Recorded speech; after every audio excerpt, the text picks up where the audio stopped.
मालाञ्च मातङ्गी सुरसुन्दरीं षोडशीं विजयां भीमां धूमाञ्च बगलामुखी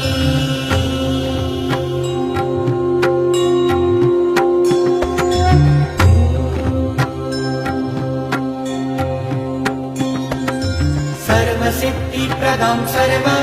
विद्यामन्त्रविशोधनीं प्रणमामि जगत्तारं साराञ्च मन्त्रसिद्धये विद्येवञ्च वरारोहे स्तोत्रं सिद्धिकरं परम् पठित्वा मोक्षमाप्नोति सत्यं वे गिरिनन्दनी पठित्वा मोक्षमाप्नोति सत्यं वे गिरिनन्दनी पठित्वा मोक्षमाप्नोति सत्यं वे गिरिनन्दनी।